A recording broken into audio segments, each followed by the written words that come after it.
Les invito a que me acompañen en las Escrituras y podamos juntos contemplar el pasaje bíblico que aparece en Gálatas capítulo 6, versos 7 al 10. El tema que hoy vamos a tratar es cómo estás sembrando. Gálatas 6, 7 al 10 dice: no os engañéis, Dios no puede ser burlado, pues todo lo que el hombre sembrare, eso mismo también segará.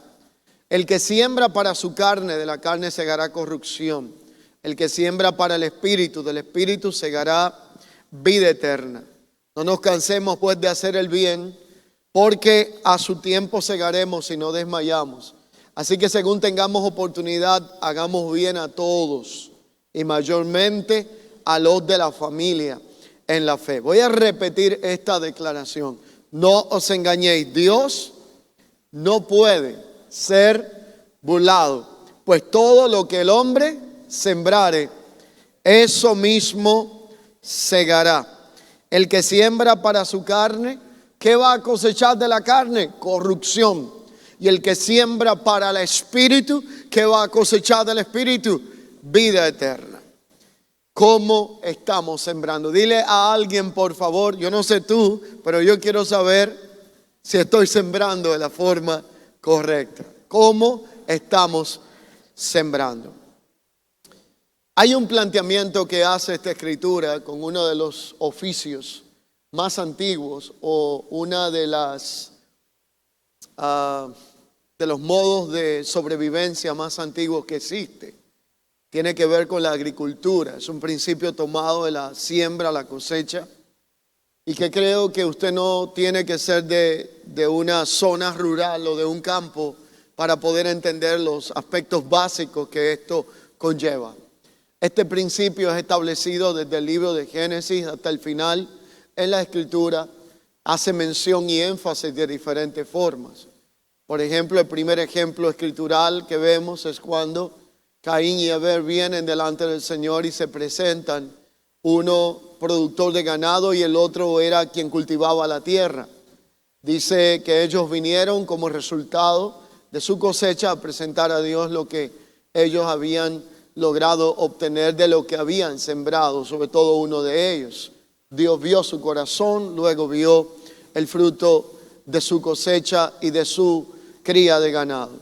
Luego encontramos ejemplos, por así citar algunos, de lo que Dios habla al profeta Jeremías en el libro que lleva su nombre, Jeremías capítulo 1, cuando Dios afirma el llamamiento profético y luego le dice a Jeremías que él estaba dándole autoridad para plantar y para arrancar.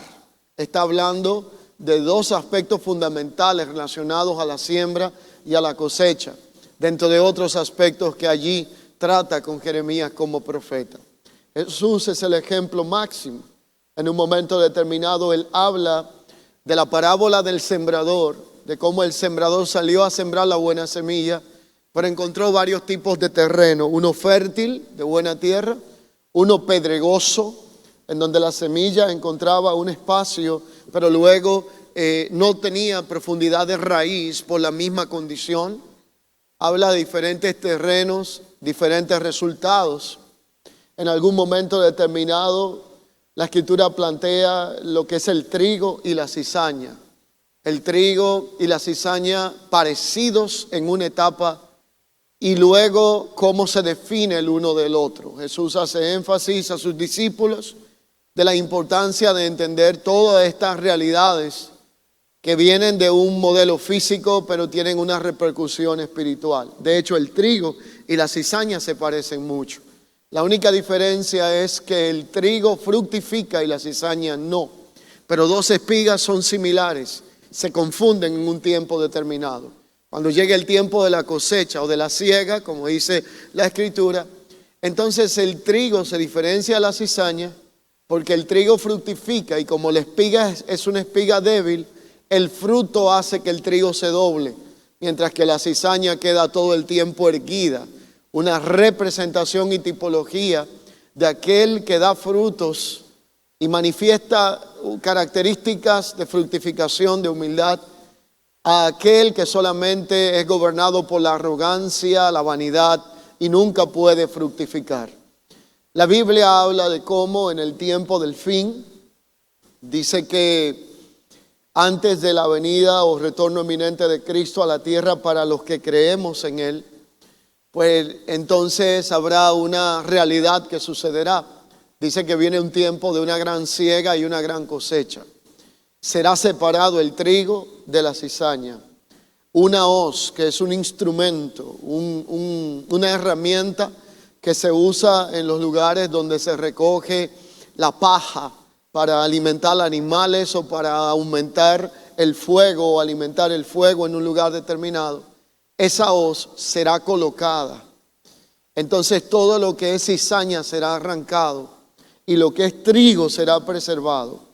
Porque el trigo al doblarse se agacha y cuando la hoz viene como instrumento, entonces lo que no se dobla se va. Aquello que queda erguido se va. Esta realidad entonces nos da a entender que vienen días importantes sobre la faz de la tierra. Mientras muchos creyentes solamente están enfocados en señales externas, es importante enfocarse en señales internas dentro del evangelio y de la iglesia. Yo creo particularmente, y esto lo voy a decir y préstele mucha atención, yo creo que estamos viviendo días de gran separación. Dios está separando el trigo de la cizaña. Veremos muchas sillas vacías en estos tiempos, en muchos ministerios, y no es por la pandemia, es porque hay mucha cizaña que está siendo definida en este tiempo presente. Personas que decían que eran creyentes, pero no vivían conforme a lo que decían. Y basta con unos cuantos meses para definir lo que estaba en el corazón. Estamos en días de definiciones, y esto es importante para poder determinar qué estamos sembrando, cómo lo estamos sembrando. Así que el planteamiento de Pablo es magistral. Él habla primero a la comunidad de los Gálatas. Le habla de la importancia de emigrar de los aspectos de la religiosidad, de todo lo que tenía que ver con los aspectos de la ley, para tener un estilo de vida que manifestara la naturaleza y la vida de Cristo. Así que entonces, cuando hablamos de siembra y de cosecha, estamos hablando de una ley que gobierna casi todo lo que hacemos. Todos nosotros tenemos en nuestras conductas, modelos de pensamiento, actitudes, el resultado de buenas y malas siembras que otros hicieron para con nuestra vida. Cuando éramos niños, en etapas iniciales de nuestra infancia, adolescencia, alguien sembró pensamientos, modelos, palabras que nos influenciaron de una forma u otra y que son muy determinantes en cuanto a la fructificación o no y a lo que estamos hoy cosechando. Cantidad de modelos que no habría tiempo de agotar todos, de pensamientos, paradigmas, fueron puestos como improntas en nuestra vida. Lo importante de todo esto y la buena noticia es que cuando nosotros estamos en Cristo, las cosas viejas pasaron. Todas son hechas nuevas. Se rompen modelos y patrones de conducta que nos limitan en la expresión del propósito de Dios para nuestras vidas. Somos reconfigurados, regenerados, vueltos a una naturaleza que nunca debimos de haber perdido y que desconectó al hombre en Adán de Dios y que en Cristo volvimos a ser conectados. Todos somos el resultado de alguna siembra y todos a nuestro andar en esta vida estamos sembrando en otros. Estamos sembrando a través de nuestras actitudes, de nuestro comportamiento, palabra, estilo de vida. Y la gran pregunta es, ¿qué es lo que estamos sembrando? Así que el planteamiento de Gálatas es muy puntual. Dice que Dios no puede ser burlado, que todo lo que el hombre siembra, eso mismo cosechará. Entonces hace una especie de comparación y habla del resultado de sembrar en la carne y habla del resultado de sembrar en el espíritu. Dice que el fruto de la carne, de sembrar, de invertir en la carnalidad, produce muerte y produce corrupción. Pero el resultado de sembrar en el espíritu produce vida eterna y trae resultados maravillosos. Así que cuando nosotros hablamos de esta ley de la siembra y la cosecha tenemos que ver con acción y consecuencia. La ignorancia de una ley no me hace libre de las consecuencias en su violación. Yo puedo ignorar que existe la ley de la gravedad, pero si me lanzo de un 10º piso, por ignorante que sea, voy a tener problemas. Así que cuando alguien ignora la ley de la siembra y la cosecha, esto no le da derecho a que pueda liberarse de los resultados que ésta produce. En otras palabras, cuando hablamos de ignorancia, la ignorancia es sinónimo de tinieblas. Y cuando hablamos de tinieblas, entonces la ignorancia y las tinieblas nos pueden llevar a un retraso en nuestra vida, en el contexto natural o espiritual, a una forma de operar incorrecta. Y voy aquí a hablar de detalles prácticos. Cuando hablamos de siembra y cosecha y qué estamos sembrando, hay 3 factores determinantes para poder conocer el cómo operar en esta realidad. El primero tiene que ver con la identificación de la semilla que estamos sembrando o de donde estamos escogiendo. Hay semillas malas y hay semillas buenas. Cuando usted ve una siembra o cuando ve el patio de un lugar o un lugar sembrado, se da cuenta que hay malezas dentro de la siembra, pero hay otras que son fructíferas, útiles, productivas. Así que la realidad es que cuando vamos a sembrar, lo primero que tiene que ser identificado es la semilla y la naturaleza de la semilla. En este caso, nosotros tenemos la simiente de Cristo. Esta otra naturaleza que es la de Adán. O lo que yo hago sale de Adán o lo que yo hago sale de Cristo. Si me levanto desde la mañana maldiciendo, insultando, criticando, sufriendo por el triunfo del otro, o pendiente a cómo el otro se comporta en las redes sociales para envidiarlo, que es lo que la mayoría hace cuando está viéndole la vida a los demás, entonces yo no estoy sacando resultados de la simiente de Cristo, sino de un Adán caído. Pero lo primero a identificar que es la semilla. Lo segundo, el tiempo de la siembra.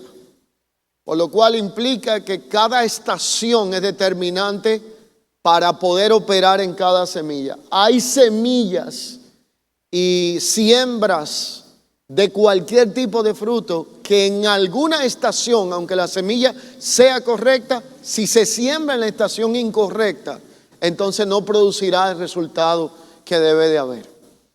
Y la tercera realidad que tenemos que tomar en cuenta es el terreno en donde estamos sembrando.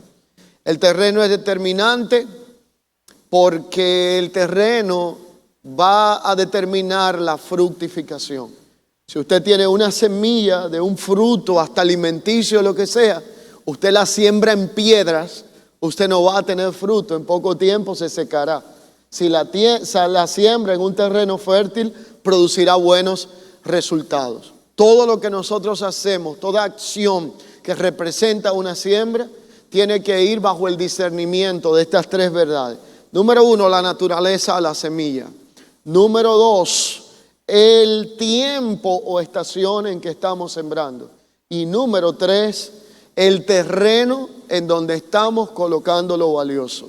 En la Biblia hay un hombre llamado Abraham. A este llamado Abraham, Dios le habló en un momento determinado en Génesis 22, 18. Y a Abraham en Génesis 22, 18, Dios le hizo una promesa. Y mira lo que sucedió. La promesa era correcta y él era el portador de una semilla correcta.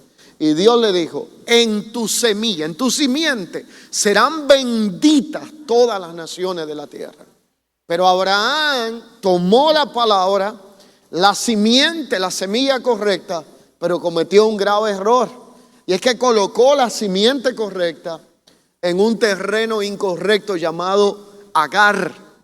Y literalmente como resultado, más de 2000 años, hoy tenemos un pleito de nunca acabar entre los árabes y las naciones que les rodean. Y ahora, entiéndase, extendido a todo el mundo, de donde nace la cuna del terrorismo, de donde nace la cuna del crimen despiadado, de la maldad incontrolable, por una semilla que era correcta, pero que fue puesta en un terreno que era incorrecto. Cuando la semilla correcta se pone en el terreno incorrecto, nace un hijo de la carne.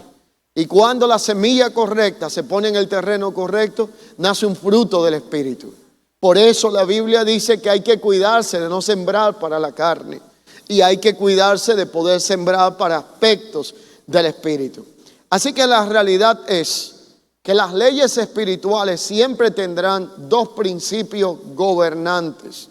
Y las leyes espirituales producen o consecuencias al violarlas o beneficios al cumplirlas. Si yo siembro correctamente para el Espíritu, tendré grandes resultados o beneficios. Si yo siembro incorrectamente para la carne, tendré graves consecuencias. Y todo esto se resume a esta realidad. Porque el que siembra para su carne, de la carne segará corrupción. Mas el que siembra para el Espíritu, del Espíritu segará vida eterna. Ahora la pregunta es, ¿qué es la carne? Porque yo he escuchado tantos conceptos de esta palabra, que a veces entre el mismo evangelio, uno como que escucha conceptos y cosas que uno dice, pero ¿será que el hermano entiende lo que está diciendo? Por ejemplo, hay personas que en un momento determinado no están en un lugar y dicen, hermano, no se preocupe que yo fui en el Espíritu. ¿Cómo es eso? Por ejemplo, hay personas que dicen, yo estuve haciendo tal cosa en el Espíritu. Bueno, pero tu acción no fue visible, ni productiva, ni se pudo medir. Porque en el Espíritu tú puedes tener una operación, pero hay cosas que demandan un accionar físico. Usted no puede venir en este día a congregarse en esta mañana en el Espíritu acostado en su casa. Porque se supone que hay que estar aquí para poder decir me congregué en este lugar. Entonces la realidad es que hay una acción demandada de todo lo que tiene que ver mi intención. Entonces como que hemos sacado de contexto este tema de lo que es la carne, de lo que es el Espíritu. Y por ejemplo, hay muchas personas que hablan de la carne. Y se menciona mucho de que tal cosa fue hecha en la carne, aquel está en la carne. Ahora, ¿qué es la carne según la Biblia? ¿Cómo yo sé si estoy sembrando para la carne o para el Espíritu? Lo primero es que la carne es la fuerza destructiva que mora en nosotros desde nuestro nacimiento. Esa fuerza que nos impulsa a pecar, a hacer el mal, a hacer todo lo contrario a lo que Dios ha dicho. Una fuerza destructiva que mora en todo ser humano desde su nacimiento. El ser humano nace en pecado por medio de Adán. Y solo Cristo nació sin pecado y sin mancha, con el propósito de presentarse puro a favor de aquellos que habíamos pecado o que hemos pecado. Entonces las obras de la carne traen a nuestra vida graves problemas.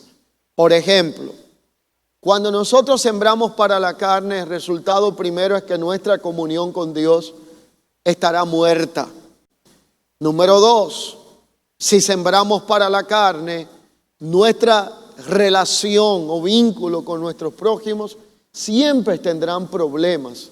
Porque de la carne nacen los chismes, los pleitos, los celos, la contienda y toda obra pecaminosa. Y número 3, el resultado de sembrar para la carne es la condenación de nuestra alma. Las obras de la carne se rebelan contra los aspectos del Espíritu. Las obras de la carne son contrarias al carácter de Dios. Dios es santo y la inclinación de la carne es a todo aquello que es inmundo. Dios es justicia y verdad y la inclinación de la carne es todo aquello a lo que es injusto y a lo que tiene que ver con la mentira. Dios es amor y misericordia. La carne pelea, batalla, contiende, genera enemistades. Mientras más usted siembra para la carne y mientras más usted alimenta la carne, más contencioso es. Yo no sé si usted ha conocido personas tan tóxicas que cuando no tienen con quién pelear, se miran al espejo y pelean con ellos mismos. Siempre tienen un pleito y una bronca en su vida. Pelean por todo. Si está nublado, qué pleito con Dios porque hoy está nublado. Si el sol está bonito, qué calor y cuánto pique este sol. Si hace frío es malo, si hace calor es malo. Si es de noche es malo, si es de día es malo. Si usted lo saluda es malo, si no lo saluda también.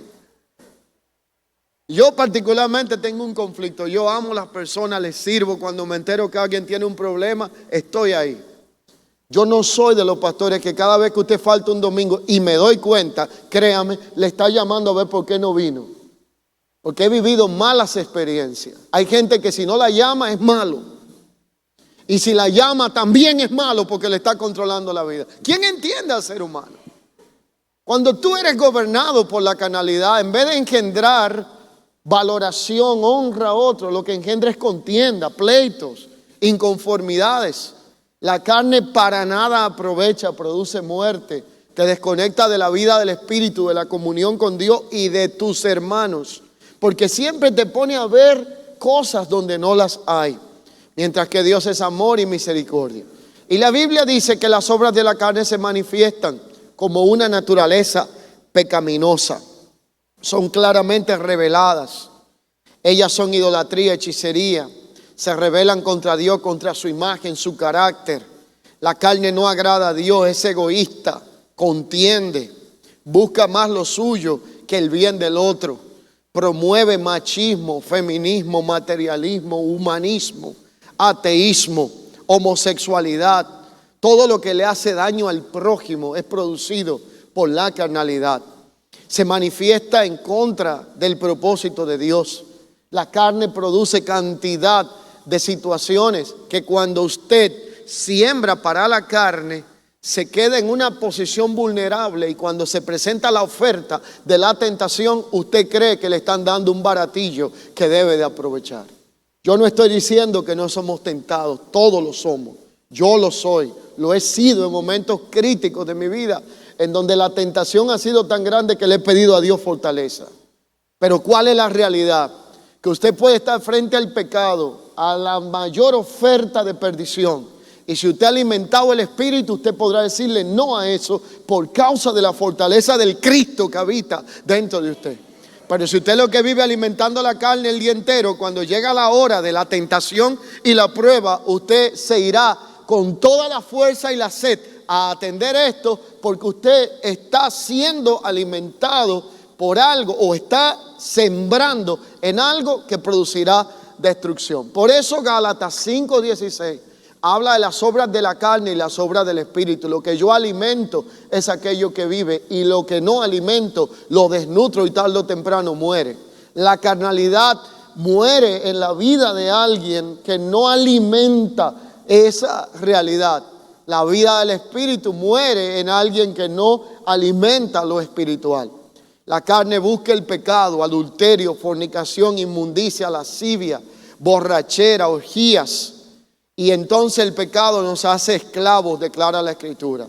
La carne destruye la vida de aquel que la practica en cuanto a siembra en ella, invertir en ella. Por eso dice que el resultado de sembrar en la carne es muerte, y de sembrar en el Espíritu es vida eterna en Cristo Jesús. Y esa realidad entonces es la que amonesta la Escritura, porque las obras de la carne literalmente son contrarias a lo que es la vida en el Espíritu del Señor. Pero entonces el aclarando del pasaje es que como Dios no puede ser burlado, todo lo que el hombre siembra lo cosechará. Si siembra para la carne, ya vimos el panorama de lo que sucede. Pero si siembra para el Espíritu, lo que dice la Escritura es que del Espíritu cosecharemos vida eterna. Y esa vida eterna es el resultado de revisar la siembra que estoy haciendo, qué estoy sembrando, cómo lo estoy sembrando y qué es lo que voy a cosechar. Es un régimen de acción y consecuencia. Del Espíritu cosecharemos vida eterna. Así que esto es como una especie de inversión, plan, para poder tener el resultado correcto. Andar en el Espíritu y sembrar en los aspectos del Espíritu no es una sugerencia. Es un mandato imperativo y una orden para el que quiere que le vaya bien en esta tierra. Y como creyentes estamos llamados a obedecer el Espíritu del Señor. ¿Y por qué esta epístola es escrita en primera instancia a los Gálatas y también a nosotros? Los Gálatas, por andar en la carne, tenían continuamente un problema. Entre ellos habían pleitos, contiendas. andaban casi siempre dañándose, tenían problemas en su andar con Cristo, eran unos puros religiosos, oían la palabra pero no podían ponerla en práctica, andaban lastimándose, tenían muchos problemas por no andar en el Espíritu.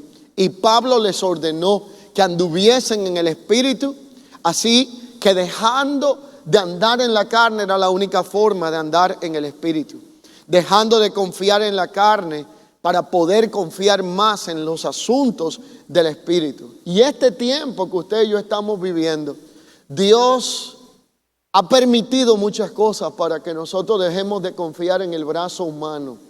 Todo lo que genera o significa nuestras fuentes de seguridad en este tiempo ha sido puesto en pausa. Meses anteriores y en estos últimos tiempos pandémicos, todo el que confiaba en su brazo y su esfuerzo laboral o cualquier cosa, en su mayoría fue puesto en pausa. Este tiempo nos ha enseñado que nuestra confianza debe de estar en el Señor. No es malo ser proactivo, no es malo ser productivo, pero si el que trabaja y hace algo no deja que sea Dios que edifique su vida y su casa, en vano, dice la Escritura en el Salmo 127, que trabaja el que la edifica.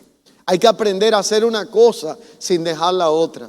Aprender que yo hago mi parte, pero tengo que confiar en Dios, porque hay cosas que no las garantizo yo ni las aseguro yo. Y creo que vienen días donde demandarán más confianza en el Señor, donde no podremos confiar en las monedas bancarias porque se tambalearán en todo el ámbito de la tierra, donde nuestra confianza no va a estar en lo material, va a tener que centrarse cada día más en la fe para que nuestra vida pueda estar firme a pesar de todo lo que podamos ver. Así que la realidad entonces es que andar en el Espíritu y andar en la carne, sembrar en el Espíritu y sembrar en la carne, son dos aspectos que traerán resultados según lo que elijamos hacer. Y esta realidad entonces hace que Pablo trabaje este tema del Espíritu. Y cuando hablamos de lo que es la vida en el Espíritu, allí entonces nos damos cuenta que esto tiene que ver con algo más que congregarse un domingo, un día a la semana. Tiene que ver con una vida en la palabra, tiene que ver con una vida en oración, tiene que ver cómo me comunico con Dios y cómo me llevo con mis hermanos que me rodean. Tiene que ver cómo trato a mi esposa, cómo trato a mi esposo, cómo le hablo a mis hijos, cómo me relaciono con aquellos que están a mi lado. Y déjeme decirle un detalle, hasta con los que no pueden defenderse o con los que dependen de mí. Hay personas que tienen un complejo de realeza, que aquellos que laboran con ellos y les sirven lo tratan como si fueran esclavos suyos, no entendiendo que la única diferencia es que uno está de un lado y el otro del otro. Si usted cambia el rol, usted aprende a hablarle mejor a quien le sirve, a quien le atiende, porque no está obligado a hacerlo. La necesidad le ha llevado a tener que atender una realidad. Así que tenemos que comenzar a aterrizar un poco algunas realidades, aprender a dar gracias, aprender a reconocer y a valorar a otros, aprender que nadie está obligado a hacer ciertas cosas y la hace por amor. Uno tiene que reciprocar esa realidad. Así que la realidad es que Pablo ordena andar en el Espíritu, dejar de confiar tanto en la carne, por algunas razones que así como hablé de la carne, voy a resumir muy brevemente porque mi tiempo hoy sí que está complicado para desarrollar esta enseñanza. El Espíritu tiene consecuencias y acciones contra la carne. Y cuando nosotros dejamos de sembrar en la carne y comenzamos a sembrar en el Espíritu, vamos a ver grandes resultados. Cito algunos. El primero, el Espíritu bloquea la carne. Así como la carne nos bloquea para obedecer al Espíritu, el Espíritu bloquea la carne. Cuando yo estoy y soy gobernado por el poder del Espíritu, ya no vivo para saciar los deseos de la carne. Ellos están ahí, pero no gobiernan mi vida. Aquí entonces es cuando el mal mora en nosotros, pero el Espíritu se convierte en el sistema inmunológico que nos defiende de ese mal que está tratando de destruir nuestra vida. El Espíritu desea lo santo, mientras la carne desea lo inmundo. Los deseos y concupiscencia de la carne son alimentados por la carnalidad, pero el Espíritu nos lleva a desear lo que es puro y aquello que agrada a Dios. Pero aquí el Espíritu de Dios nos guía, nos gobierna y de esta manera nos lleva a poder tener la cosecha correcta en nuestra vida. Y uno a veces cuando es muy joven o cuando de alguna forma tiene mucha fuerza, no valora lo que es el concepto de cosecha, sino que piensa solamente en hacer lo que sea en el aquí y el ahora. Una frase muy popular, y el hecho de que nada importa porque tenemos la fuerza para hacer las cosas. Cuando los años van llegando, entonces uno se va dando cuenta que hay un régimen de consecuencia en todo lo que uno ha sembrado. Por ejemplo, la Biblia dice: honra a padre y madre para que te vaya bien y sea de largos días en la faz de la tierra. Uno puede leer esto 700,000 veces, pero hasta que usted no tiene un hijo no entiende esta cosa. Por eso, la mayoría, ¿cuántos son padres aquí? A ver, levánteme su manito. Uno no aprende a valorar tanto el consejo de sus padres hasta que usted no tiene hijo y le dice 70 veces, bájate de ahí, y no le hacen caso. O no vayas, y va y le pasa algo y de un momento a otro usted dice, te lo dije, pero a ti te lo dijeron 800 veces y te pasó lo mismo. Porque hay un tema que no viene por magia, por efecto de un asunto de una varita mágica. Hay temas que vienen por procesos, por entendimiento, que uno lo aprende al pasar la vida. Aquello a lo que usted más le invierta tendrá el mayor resultado. Si usted pasa la vida alimentando su carne, usted va a terminar mal. Si usted dedica a alimentar el espíritu, usted va a poder vencer muchas cosas. Y lo mismo pasa en todos los aspectos de nuestra vida. Así que si hay una ley absoluta aquí, tiene que ver con esto, la ley de la siembra y la cosecha. Y entonces el texto dice ya en última aplicación, no nos cansemos de hacer el bien, porque a su tiempo segaremos si no desmayamos. Y esto está muy relacionado a la siembra. El tiempo, la espera y la paciencia. Porque todo el que siembra sabe que hay un proceso. Si usted hoy siembra algo, lo normal es que la semilla que usted pone en tierra hasta se desaparece. Y usted va al mismo lugar donde usted sembró, al mismo territorio, y usted no ve nada. Porque esa semilla tiene que romper la cáscara, tiene que morir para poder fructificar. Jesús dijo, hasta que el grano de trigo no cae a tierra y muere, no puede llevar fruto, se queda en sí mismo envuelto. Cuando muere podrá llevar fruto. Habrá frutos que nosotros no veremos con nuestros ojos.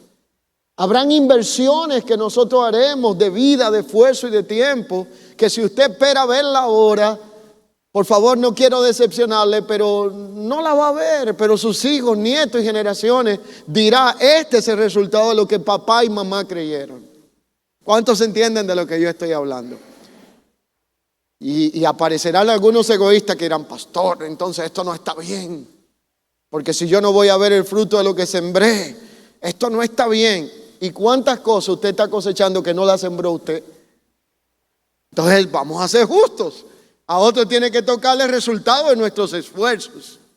Pero la realidad es que esto tiene un gran beneficio y consecuencia. Cuando nosotros no sembramos correctamente, no podemos esperar buenas cosechas y buenos resultados. Y muchas áreas de nuestra vida tienen que ser revisadas a la luz de esto. Yo siento mucho que voy a tener que concluir, pero solo quiero dejarle esta reflexión. Lo primero, ¿cómo estamos sembrando en nuestro matrimonio? Es una planta que plantamos hace 15, 20, 10, yo no sé, 30. Hay gente que tiene hasta 40 años de casado. Y nada más se acordó de que había que regar esta planta en los primeros 5 años. De allí para allá, si se seca, eso no es problema. ¿Cómo estamos sembrando en nuestro matrimonio? Afecto, honra, consideración, reciprocidad, valoración, principios que tienen que ver con esto. ¿Cómo estamos sembrando en nuestros hijos? ¿Qué es lo que nuestros hijos están viendo de nosotros? ¿Verán ellos una fe digna de imitar o un modelo no deseable de reproducir? ¿Qué estamos sembrando en nuestros hogares? ¿Cómo estamos alimentando nuestra vida de fe? ¿Acaso lo que yo recibo en la palabra en un momento como este invertido, lo valoro, lo estudio, lo aprovecho, lo medito, trato de ver cómo aplicarlo a mi vida o lo paso como una página más de un domingo que sellé mi conciencia para irme al cielo un día a ver si me sirve. ¿Cómo estoy sembrando en los aspectos de mi llamamiento, de lo que Dios me ha dado como dones y talentos? Te dirá, pastor, pero yo no sé predicar, no sé cantar, yo tampoco sé cantar y hay muchísimas cosas que no sé hacer. Pero todos sabemos servir, todos sabemos amar a otros. En este tiempo hay cantidad de personas en una cama que darían cualquier cosa por recibir una llamada diaria de alguien que le diga, ¿cómo amaneciste hoy? ¿Estás vivo? ¿Estás respirando bien? Y para esto no se necesita ni un doctorado, ni una pericia profunda en el tema. Simplemente un poquito de tiempo, amor y paciencia para dedicarle a otro y para saber cómo, interesarse cómo otro se encuentra. Pero si le tocó a usted, usted quiere que todo el mundo le llame. Y si no le llama a todo el mundo, no hay amor. Los hermanos no aman a nadie. Y usted sembró para eso. Y usted está sembrando en otros. O está cosechando lo mismo que usted sembró. Entonces necesitamos revisar cómo estamos sembrando en todas las áreas de nuestra vida. Nuestros recursos materiales. Este no es un tiempo para vanidad. Este no es un tiempo para caprichos innecesarios. Este no es un tiempo para que todo lo que me presente el monitor de un computador, de un teléfono o de un televisor, yo salga corriendo a comprarlo. Este es un tiempo para operar con sabiduría y prudencia, como nunca antes. Necesitamos gente que aprenda a invertir sus recursos correctamente. Que deje de estarse endeudando porque la tarjeta aguanta mucho. Ese concepto es del diablo, no de Dios. El hecho de que usted tenga una tarjeta con muchos recursos no implica que usted tiene que llenarla hasta el tope para no dormir y vivir con la cabeza loca. Aprenda a vivir y a arroparse hasta donde le dé la sábana para que duerma tranquilo y le vaya bien. Porque a veces no es el diablo que te endeuda, es usted de imprudente. Necesitamos ver en qué estamos sembrando, en qué nos estamos gastando y cómo estamos invirtiendo todo lo de nuestra vida. Y debemos de estar conscientes para ello de que la mejor siembra que podemos hacer es en lo espiritual. Por eso la Biblia habla de la simiente de Cristo. A Cristo lo presenta como una especie de semilla, simiente. A Adán le dijo en Génesis, yo pondré enemistad entre tu simiente y la simiente de la serpiente. Entiéndase Satanás. Ella te herirá en el calcañar, en la parte baja de tu pie, y tú le herirás en la cabeza. Así que en las Escrituras, ninguna palabra retornará vacía. En las Escrituras hay un planteamiento de que lo único que nadie te podrá robar es aquello que es sembrado en el Espíritu. Usted puede invertir en ropas de la mejor marca. Usted puede comprar y hacer un almacén de lo más grande de alimentos. Usted puede estar en cantidad de cosas. Yo recuerdo que vivía en Estados Unidos cuando llegaba el año 2000. ¿Algunos se acuerdan del año 2000, de los que estaban vivos, de los que habíamos nacido? Cómo la gente decía que cuando llegara ese número del 2000 se iba a resetear todo y se iba a acabar el mundo. La realidad es que eso trajo muchos problemas.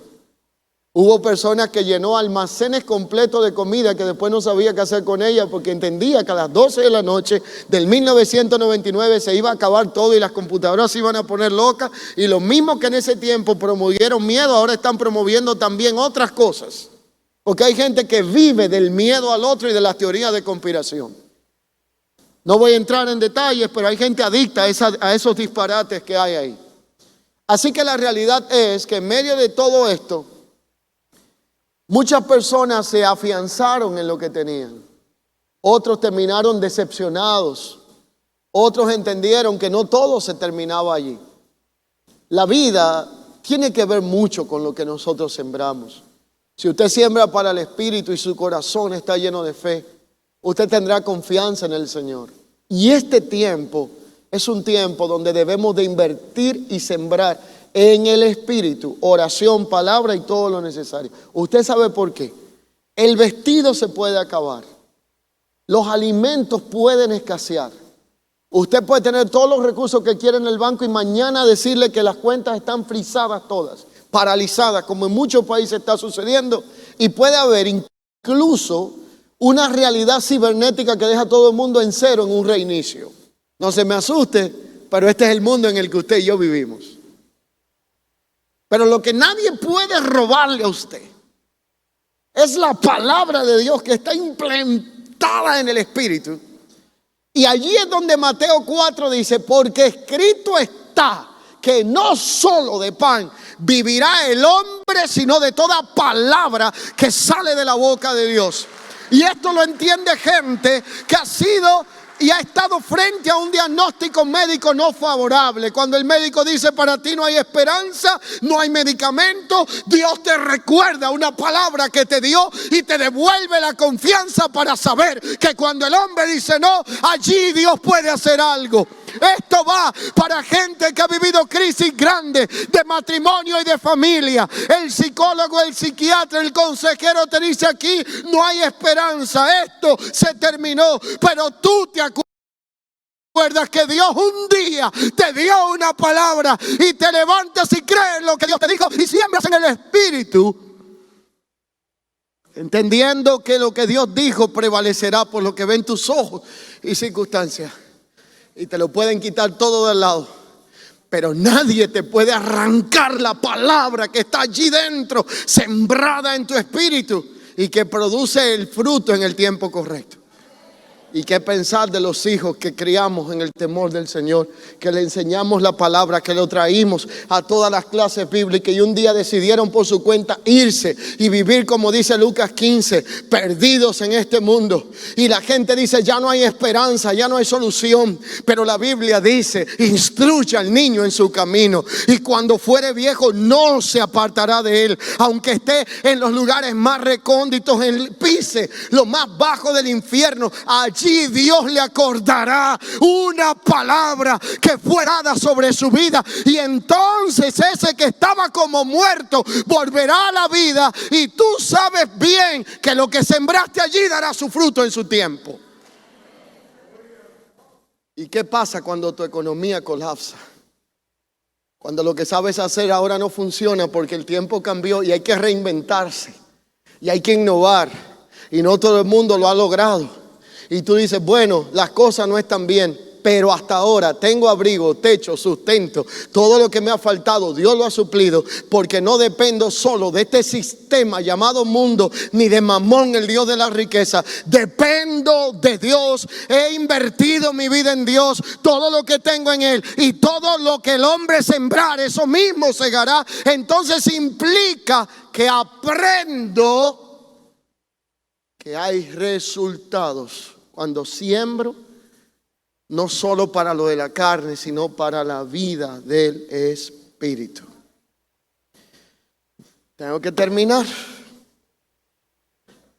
El tiempo en que vivimos es crucial y usted no puede esperar recibir un resultado diferente a lo que usted está sembrando. Si sembraste traición, no esperes cosechar lealtad. Si sembrado deshonra, no esperes cosechar honra. Si has sembrado contienda, no esperes cosechar paz. Si lo que has sembrado es odio y rencor, no esperes cosechar amor. Si lo que has sembrado ha sido para la carne, jamás esperes resultados espirituales. Si lo que estás sembrando es para la carne a diario. Si Netflix es tu objetivo primario desde que te levantas hasta que te acuestas, viendo series que promueven adulterio, que promueven fornicación, que promueven robo, delincuencia, literalmente cuando te veas frente a la tentación lo verás como una oferta y un regalo y no como un plan del diablo para destruir tu vida y todo lo que te rodea. Porque lo que tú estás alimentando es aquello que te va a sostener. Si alimentas el espíritu, podrás decir esto no es de Dios y esto sí, podrás discernirlo. Pero el sembrar para la carne produce muerte y sembrar para el espíritu produce vida.